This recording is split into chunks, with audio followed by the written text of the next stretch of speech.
Hi, it's Ben Lai from Sales Ethos. Today, I'm going to talk about how to boost sales morale in 2019.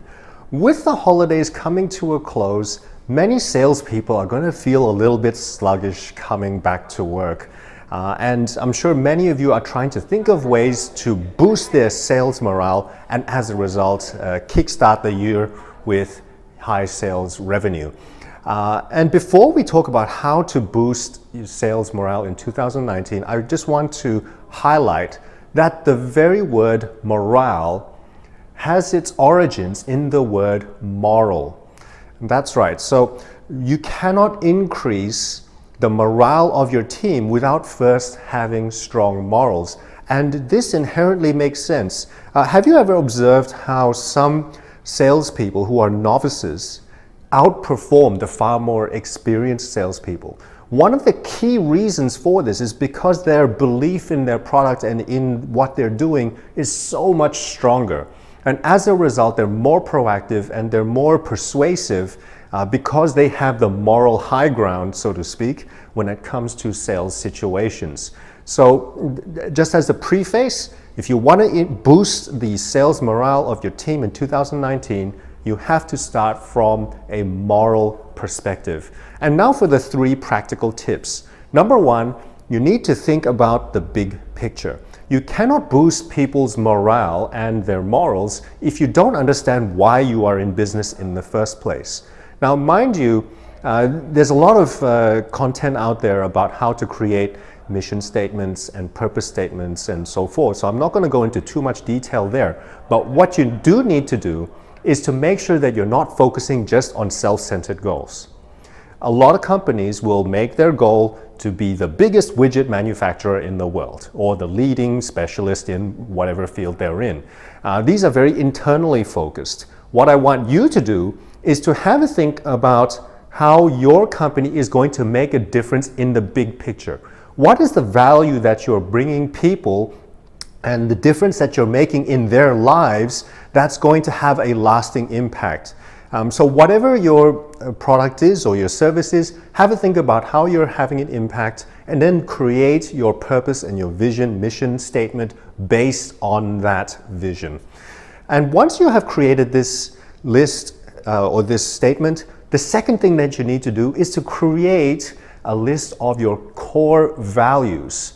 So and these have to support that bigger vision. So for example, some of my core values include ethics, integrity, and character. So these are all of the things that encompass my business. So you need to have a think about what are the core values that you are going to represent and is going to be the key points in every conversation that you have with people.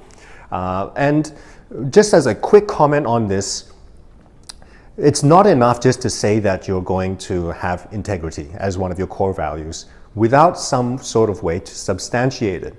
Everybody's going to say that they value integrity, but how are you going to play that out, right?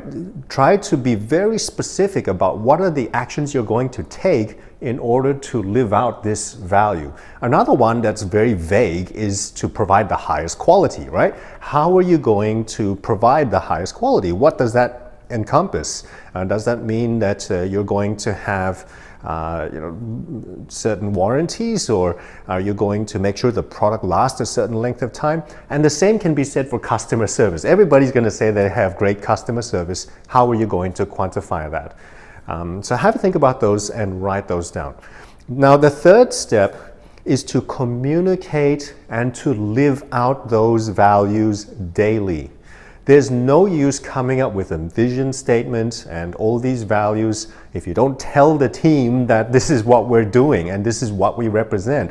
Furthermore, it's not going to mean anything if you don't personally live out those values. If you say you value integrity and you break a promise with one of your staff, then you're going to lose a huge amount of credibility, and instead of increasing morale, you're going to decrease it. So you need to be very careful to practice what you preach and make sure that you're communicating these values on a regular basis. Otherwise, it's going to find itself in a drawer someday and never get lived out.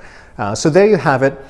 You need to recognize that to boost sales morale in 2019, you need to recognize that morale comes from the word moral. You have to have very strong moral values to boost the sales morale. And in order to do this, you need to think about the bigger picture, come up with your vision statement, and support that vision statement with your core values. And finally, you need to communicate and live these values out on a daily basis. So what do you think? What are some of the things that you do to boost sales morale? There's certainly lots of other things that you can do. I'd love to hear your comments below. Don't forget to click like and subscribe. And remember that integrity plus skills equals success.